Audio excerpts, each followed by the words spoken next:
안녕하세요. 저는 50대 후반이고 슬하에 딸 하나, 아들 하나 있는 전업주부입니다. 최근에 저는 딸아이의 결혼을 추진하다가 저희 집이 풍비박산이 나게 되었습니다. 딸아이의 결혼을 준비하는 과정에서 제 남편의 충격적인 비밀을 알게 되었거든요. 지금부터 그 비밀에 대해 한번 이야기를 해볼까 합니다. 저희 딸은 엄마인 제가 봐도 참 이기적인 면이 많은 아이예요. 어떻게 보면 철이 없고 어떻게 보면 순수한 아이죠. 나이가 들수록 남들은 철이 든다는데 아직도 철없는 소녀 같기만 합니다. 남동생인 아들이 오히려 첫째 같을 때가 종종 있어요. 제가 첫아이가 딸이라 너무 오냐오냐 길렀던 건지 딸아이는 본인을 가장 우선하는 경향이 큽니다. 저희 집은 항상 남동생이 누나를 위해 양보를 해왔죠. 그래서 그런가 나이가 들어 결혼 정년기가 다가왔는데도 딸이 결혼하려고 하질 않더라고요. 남자가 없는 건지 생각이 없는 건지.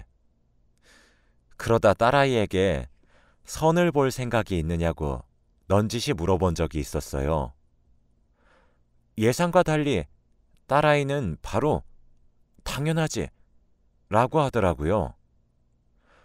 저는 딸아이의 수락과 동시에 남편에게 상의를 했습니다. 선자리를 알아봐야 하니까요. 그런데 남편은 자기만 믿고 기다리라 하더라고요. 저는 속으로 주위에 괜찮은 자리가 있구나 생각하고 기다렸습니다. 아니나 다를까 며칠 지나지 않아 남편이 자리를 하나 만들었더라고요.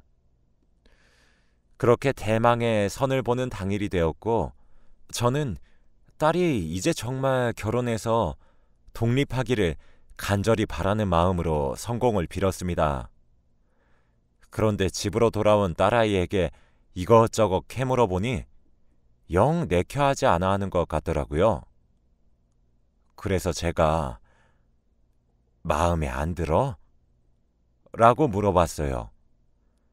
그랬더니 딸은 아니, 그냥 그저 그런 것 같아서 라고만 대답을 했습니다. 그래서 저는 다음 선자리를 빨리 골라봐야지 했죠. 그런데 남편이 반대를 하더라고요. 남편은 딸에게 아니, 한 번만 만났는데 어떻게 상대를 깊이 알 수 있겠어? 아빠가 얼마나 고심해서 고른 상대인 줄 알아? 사주팔자를 살펴봐도 그렇게 너희가 천생연분일 수밖에 없는 팔자래. 당장 다음에 볼 약속 잡아. 라며 호통을 막 치더라고요. 저는 아니 여보, 왜 그리 흥분해요? 그저 그렇다는데 다른 사람을 만나보면 되는 거지. 라고 말렸더니 남편은 아니 글쎄, 우리 진주랑 그 남자랑 이어져야 평생 행복할 팔자라니까 그러네. 당신도 진주기에 헛바람 넣지 말고 조용히 있어. 라면서 과하게 흥분을 하는 겁니다. 저는 한숨을 내쉬면서 딸의 방을 나갔어요. 그런데 딸은 그 뒤로도 상대 남자와 몇 번의 만남을 더 가지는 것 같아 보였는데도 점점 마음이 뜨는 게 보이더라고요. 그러다 어찌저찌해서 결국 상대 남자와 저희 딸이 연애를 하기 시작했습니다. 사실 딸이 시큰둥한 게 제 눈에도 보이고 상대 남자에게도 분명 보일 텐데 연애를 한다고 하니 저로서는 조금 의아하더군요. 그렇게 시간이 흐르는 와중에도 딸은 헤어지니 마니 수차례 반복했습니다. 정말 헤어지고 싶다고 해도 남편이 안 된다며 사주팔자궁합으로 얼마나 좋은지 아냐고 말이 되지 않는 논리로 억압하니 딸은 체념하고 계속 만나는 듯 했어요. 저와 아들은 딸의 편을 들어줬지만 소용이 없었죠. 사실 딸이 정말 울고불고 난리를 치면서 헤어지고 싶다고 소리를 지르는데 왜 만나야 되는 건지 저조차 이해가 안 가더라고요. 아들도 저더러 아빠 좀 말려보라고 갑자기 변해서 왜 저러시는 거냐고 물어보기도 했죠. 그래도 싸우면서 쌓인 미운 정도 정이라고 지지고 볶으면서 1년 정도를 만났습니다. 슬슬 남편의 입에서 결혼을 하라는 이야기가 나온 시기도 그때부터였어요.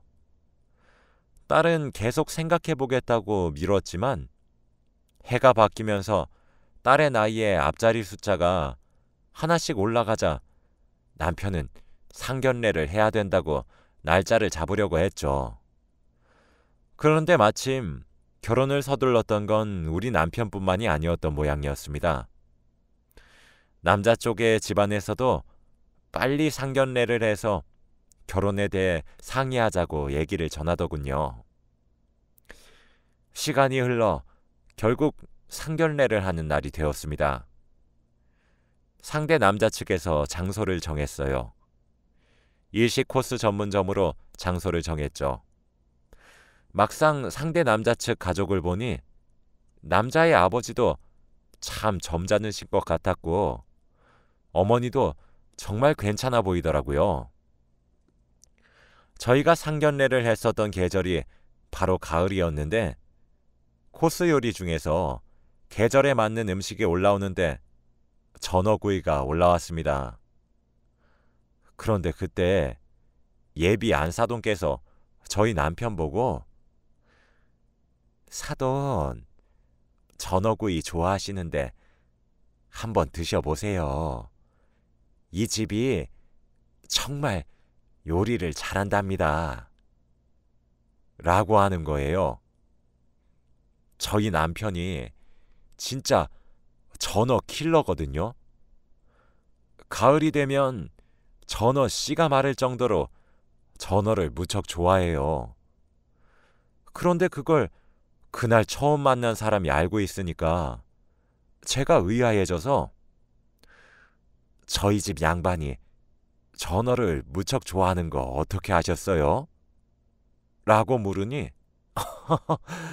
가을 전어는 집 나간 며느리도 돌아오게 한다는데 가을에 제철인 전어를 싫어할 사람이 세상에 얼마나 있겠어요. 라고 웃으면서 넘기더라고요. 그래서 저도 하긴 그것도 그렇네요 하며 넘어갔습니다. 사실 이때부터 비극이 시작되었던 거였어요. 차근차근 딸아이의 결혼 준비를 시작하면서 점점 남편에게서 수상한 움직임이 포착되기 시작했습니다. 결혼 준비만 하는 건데도 불구하고 남편은 예비 안사돈과 너무 잦은 만남을 가지더라고요. 그리고 딸과 예비 사이가 직접 준비해야 되는 일들을 둘이 나서서 빠르게 정해주려고 했습니다. 정작 결혼할 당사자 둘은 미적대고 있는데 말이죠. 상견례 때 너무 성급히 결혼 준비를 하고 싶지 않다는 제 말에 동의하지 않는 사람도 그 자리에서 제 남편과 예비 안사돈 딱 둘뿐이었어요. 상대 집안에서도 예비 사위의 엄마만 결혼을 밀어붙이는 모양이더라고요. 그러던 어느 날 예비 바깥사돈으로부터 연락이 한 통 왔습니다.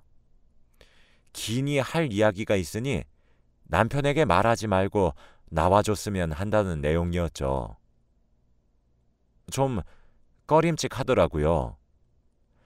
제가 왜 그러냐고 물어보니까 일단 저만 먼저 알고 있어야 될 이야기 같다고 답장이 오기에 일단 알겠다고 말을 한 뒤 약속 장소에 나갔습니다. 그런데 전 그 자리에서 너무 커다란 충격을 받아 한동안 헤어나오지 못했어요. 돌처럼 굳어 우두커니 의자에 수십 분을 앉아 있었죠. 예비 바깥사돈 입에서 나온 충격적인 이야기는 바로 제 남편과 예비 안사돈이 불륜 관계로 보인다는 이야기였습니다. 저는 너무 굳어 대답조차 제대로 못하고 멍하니 있었어요. 처음엔 부정했고 그리고 화도 났다가 어이가 없어서 실소가 다 나왔죠. 저의 그런 감정의 변화를 저보다 한 차례 먼저 겪으셨던 건지 제가 감정을 추스르고 진정하기를 기다려 주시더군요. 저는 어떻게 알았나요? 라고 물어보았어요. 그랬더니 남편분께서 요즘 외출이 잦으시지 않으세요? 그거 다 제 아내를 만나는 외출입니다. 전부 다요. 라고 하더라고요. 저는 저 진짜 너무 어이가 없고 기가 막혀서 믿기지 않는 거 잘 알고 계시죠? 증거라도 있으셔서 그렇게 확신하시는 거예요? 아니면 증거도 없이 추측으로만 이렇게 말씀하시는 거예요? 라고 쏘아붙이듯 물었어요.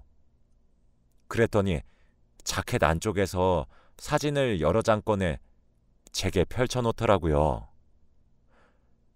일단 이거 보시고 말씀하세요. 저도 알게 된 지 얼마 되지 않았습니다. 하루는 제가 거실에서 TV를 보며 과일을 먹고 있었는데 옆에 놓여있던 제 아내의 휴대폰으로 전화가 한 통 오더라고요. 그런데 걸려오는 전화번호가 등록된 이름이 멋쟁이 하트로 저장이 되어 있었습니다. 몇 분 뒤에 아내가 거실로 나와서 휴대폰을 들고 돌아가는 걸 보고 소파에 누워 아무렇지 않게 여보, 아까 전화 오더라 라고 말하면서 누구한테 온 거냐고 넌지시 물어봤어요. 그런데 아내 입에서 나온 상대방이 바로 사돈댁 남편분이었습니다. 저도 믿기지 않았어요. 저는 설마 하는 심정으로 아니겠지 하면서 심부름센터에 돈을 주고 의뢰를 했습니다. 제 아내가 바람을 피고 있는 것 같으니까 뒤를 좀 밟아서 증거를 만들어서 가져와 달라고. 지금 제가 보여드린 이 모든 사진들은 고작 사흘 만에 다 찍혔어요. 제가 기간을 한 달로 잡아서 부탁을 했는데도 불구하고 고작 사흘 만에 수백 장을 찍어다 줬다 이 말입니다. 그럴 수밖에 없죠. 매일매일 눈만 떴다 하면 만나서 둘이 붙어 먹으니 많이 찍힐 수밖에요. 아직 제 아내도 제가 알고 있다는 사실을 모릅니다. 라고 하는데 정말 머리가 멍하더라고요. 너무 충격적이었죠. 어디서부터 어떻게 고쳐야 할지도 감이 안 잡혔어요. 근데 제 충격은 거기서 끝나지 않았습니다. 그리고 진짜 더 충격적인 사실이 뭔지 아십니까? 이 두 사람의 불륜으로 인해 제 아들과 그쪽 딸이 결혼을 하게 된 거였다고요. 라는 말에 전 아니 그게 무슨 뚱딴지 같은 소리세요? 라고 했죠. 이야기를 들어봤더니 글쎄 정말 미친 것 같더라고요. 두 사람은 사실 불륜 관계를 3년이나 이어왔던 거였어요. 그런데 불륜을 저지르던 사이다 보니 혹시 아는 사람들을 만나게 될까 싶어 숨어서 만났었대요. 아무래도 차를 한 잔 마시고 싶어도 개인적인 공간을 제공하는 곳을 가야 했고, 여행도 가고 싶지만 혹시 모를 가능성 때문에 못 가고, 떳떳하게 만나고 싶긴 했지만 나이 다 먹고 이혼은 또 하기 싫은 그런 못된 도둑놈 심보였던 거죠.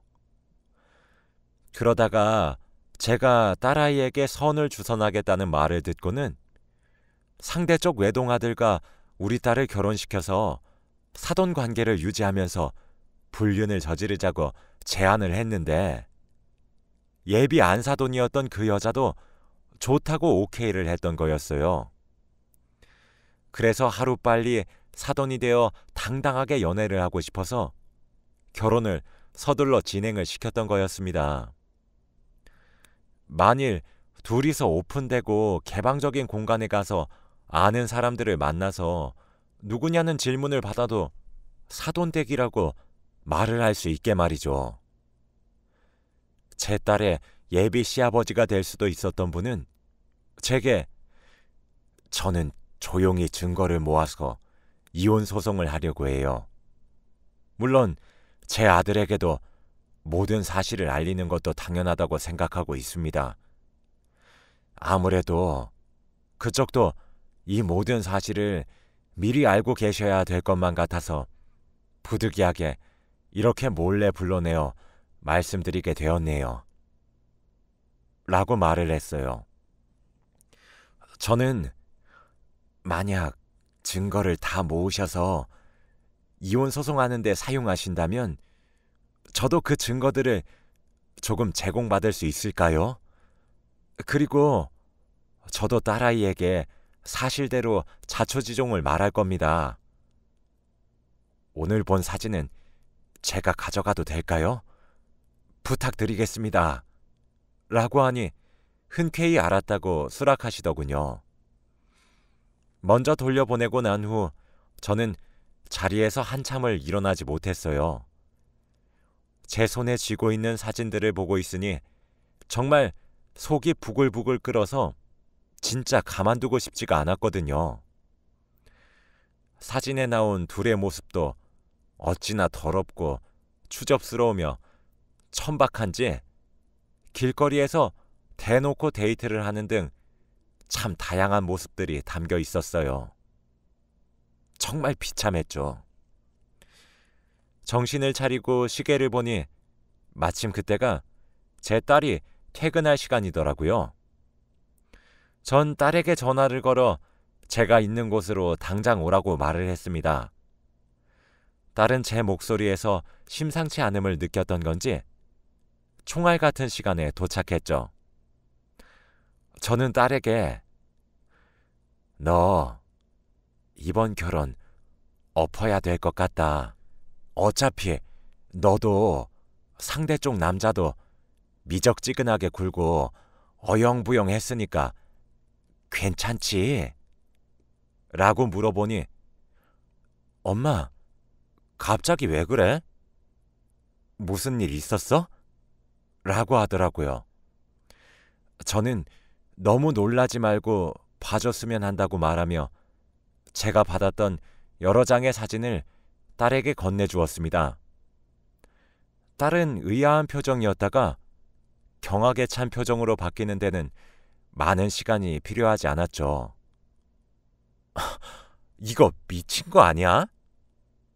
이거 우리 아빠랑 예비 시어머니 맞아? 확실한 거야? 라고 흥분하기 시작한 딸에게 전 진정하라고 말을 한 후 제가 들었던 모든 이야기를 최대한 담담하게 말해주려고 노력했죠. 입에서 나오는 이야기가 진행되면 진행될수록 딸아이의 표정은 시시각각 변하기 시작했습니다. 딸은 제게 엄마, 이혼해. 나도 돈 벌고 있고 동생도 돈을 벌고 있잖아.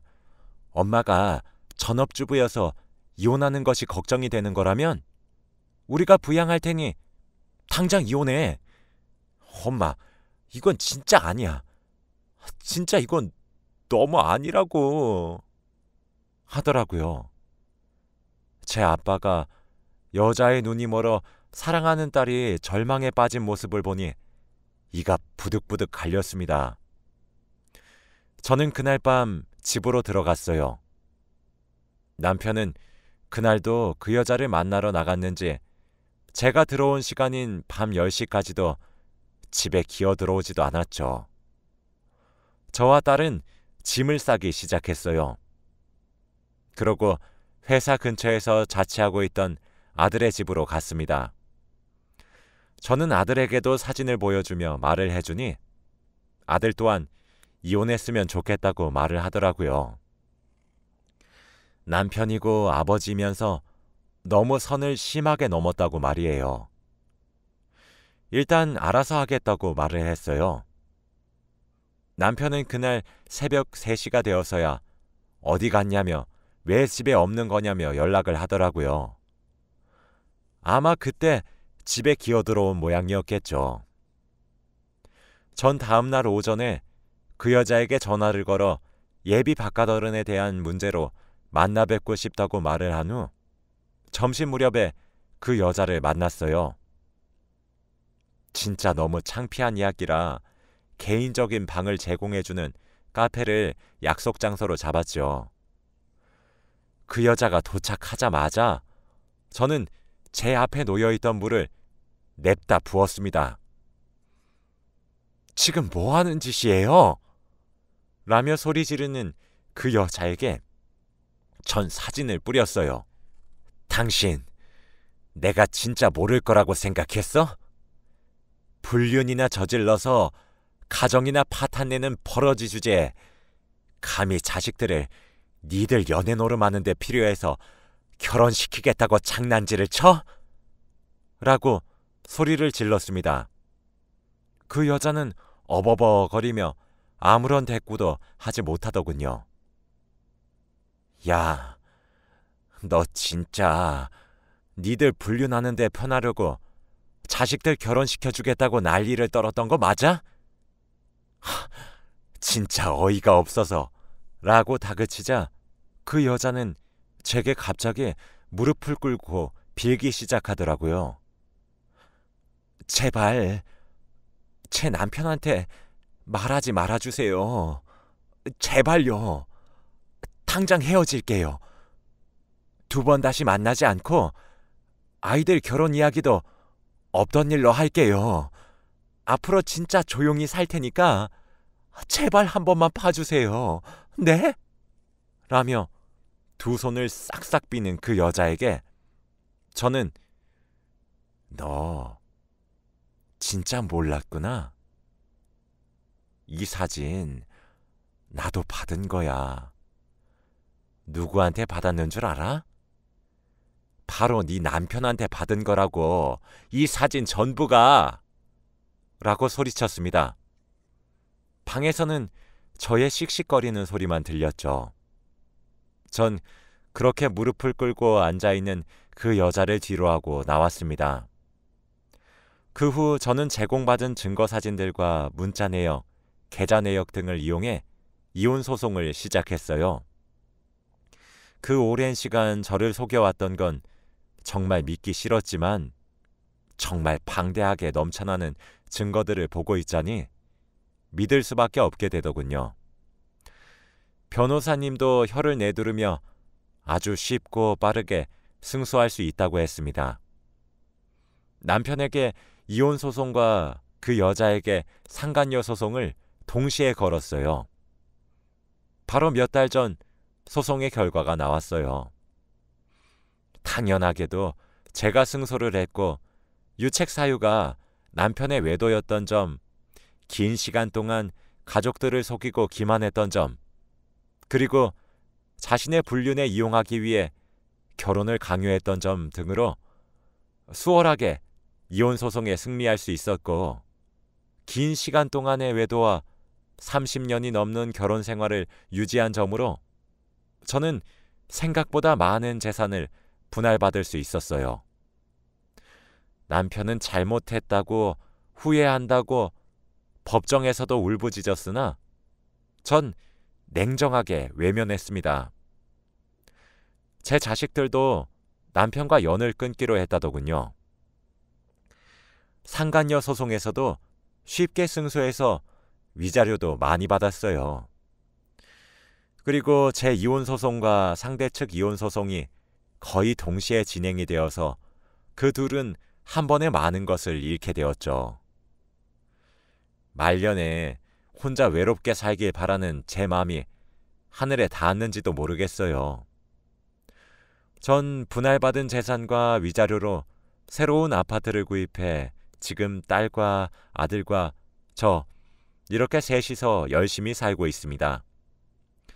제 예비 사위가 될 뻔했던 아이와도 좋게 인연을 끝맺었죠. 사실 지금도 배신당했다는 충격이 채 가시지 않아 마음이 너무 아프고 힘이 들지만 엄마 마음을 풀어주려고 노력하는 자식들을 보고 있자니 다시 기운이 납니다. 만일 제 딸의 시아버지가 되었을지도 모르는 사람에게 진실을 듣지 않았다면 어떻게 일이 진행이 되었을지 모르겠어요. 아마 그쪽의 이혼 소송도 저와 별다르지 않았겠죠.